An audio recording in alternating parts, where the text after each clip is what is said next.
appropriate choice for breakfast. So here I have some Linda McCartney vegetarian country pies. So I've chosen these partly because, well, they should have less calories because they haven't actually got any meat in. And if you have a look at the back, yep, they do only have 412 calories each, which is pretty good for a pie. And they're made with rehydrated textured soya protein of 14%. I just don't think I have enough rehydrated textured soya protein in my diet at the moment. So let's go for these, see what they taste like. So the pie is fairly decent size. It's obviously got a lot of work to do if it's going to come out looking like that, given that it looks like this. It's pretty pasty at the moment, but interestingly they do say to you to brush the outside with milk or egg before putting it in the oven, which I don't think I've seen before on another pie box, and I'm going to give it a go.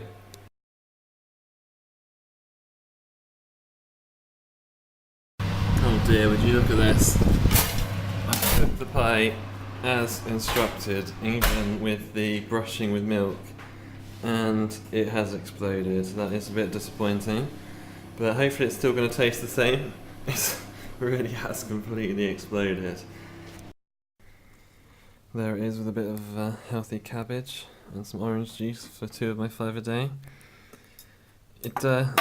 Other than the explosion, the colour of this pie does look fairly decent. The pastry looks quite nice and flaky. I mean, you really want your dehydrated soya protein to be inside the pie if you're going to have it at all. So the cross section of this pie is a little bit unfair, given that all the filling had exploded out beforehand, and I can't really tell if it actually was filled with content, but there seems like a fairly decent amount. But I know it's a vegetarian pie, but there really isn't any meat in here at all. I mean, there's literally no meat, and this other stuff doesn't really have. There's just not quite enough meatiness to it. It's, oh dear, there really is no meat in this vegetarian pie. But I just can't believe there's no meat in it. I know it's a vegetarian pie, but there is literally no meat. Oh dear. But so the filling tastes alright. It's got quite an oniony taste, which some would enjoy, but it mainly just tastes of onion. Other than that, it's a little bit bland. The pastry, it's got a nice sort of flakiness to the outside of it, but it tastes a little bit raw and doughy. And I cooked it for the recommended time, and it's exploded, indicating that it's been cooked well enough, but it still just tastes a little bit raw. The texture to the soy protein is alright. It's a little bit chewy, which I didn't expect from a vegetarian pie. I thought, given there's no fat in it, it wouldn't be so chewy. It adds a fairly decent texture, but it does a fairly decent job of replicating that beef and onion pie experience. I don't know why they call it a country pie, because it really is. It's just a beef and onion pie. In terms of this kind of pie, it's a lot better than the corn version. The corn version is absolutely terrible when I tried that before. But still, the significant downsides to this pie. Wouldn't recommend anyone other than a vegetarian eating it, which is a shame. Now here's a serving suggestion for you. Take one sunny day, a picnic blanket, bit of salad, a refreshing drink, and a pork pie, preferably a Mountain Mowbray of fine quality, and get yourself outside for a picnic. I think it's a very British thing to be doing on British Pie Week. We get not that much nice weather in this country, but when we do, we know how to enjoy it. We know we need to get outside while it lasts, and today it's so nice for March. I wouldn't have expected it to be this good. And so I've got one of my Dickens and Morris pork pies. Many thanks to them again for supporting this challenge during British Pie Week. Unfortunately, I haven't managed to eat as many of them as I'd have liked during the challenge, because there's been so many other pies I've needed to eat. Would you look at that? They're perfect every time. It looks like it's got exceptional quality compared to your standard Melton Mowbray.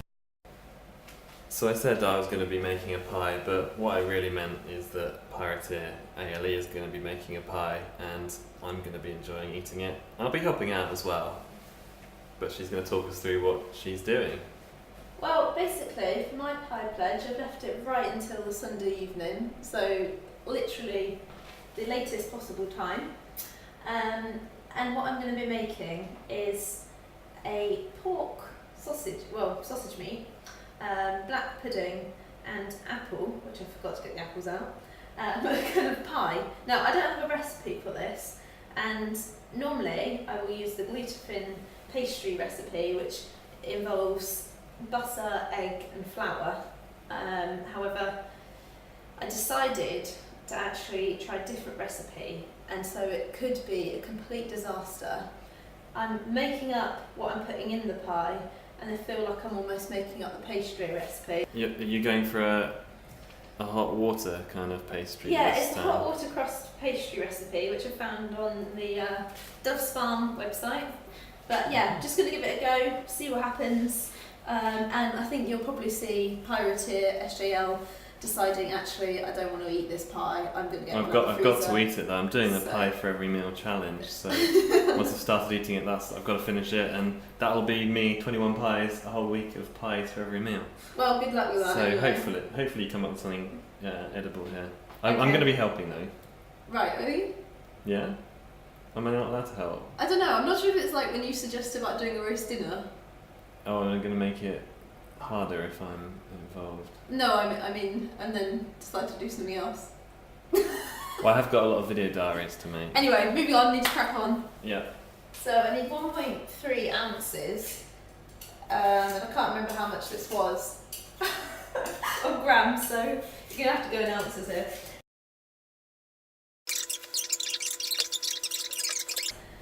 It's a bit odd in that here I've got a melt of butter with the water in a pan of water, not a pan of water, in a pan. Now 10.5 ounces of flour is something I don't actually think is going to fit in my bowl, so this could be a bit of a problem.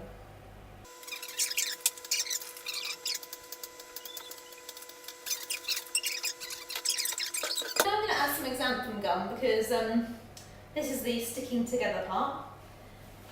So that's just gone in. Next thing I need is a pinch of salt.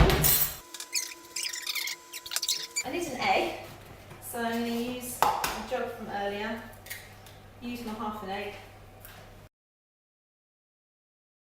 What is black pudding? Well, it's not actually just pig's blood. It's pig's more blood. than that. Well, yeah. Nice. Yeah, it's lovely, isn't it? Can you get out of it, SJL? I'm just causing trouble here. So I'm going to do as the recipe says, and just pour this sort of butter water mixture into my sort of flour and egg mix, stir it around a bit and really just hope for the best.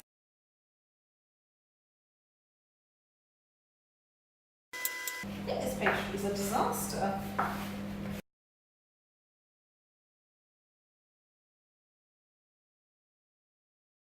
The rolling out phase.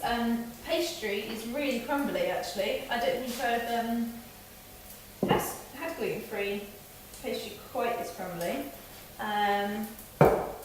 But I'm going to try and roll it as thin as I can.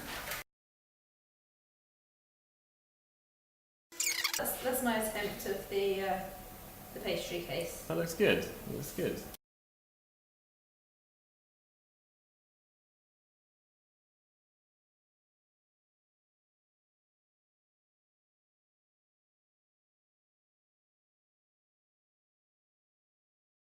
So these are the finished pies ready to go in the oven. I think they're looking pretty splendid. So we've managed to take one of the gluten-free pies out of its foil case, and that is looking pretty good for gluten-free. It's not falling apart, very good. And it looks really good for a gluten-free pie. I just don't understand how it's stayed together. It's amazing. It's kind of, I've made mine completely fall apart when I've cut it. But it's well filled there, a nice colour. that's it. Done the last pie. All 21 pies. I've done Pythagoras theorem pie for breakfast, lunch and dinner for 7 days in a row. I think that's never been done before on the Pirate ship, and I'm not sure it's going to be done again. So that's it.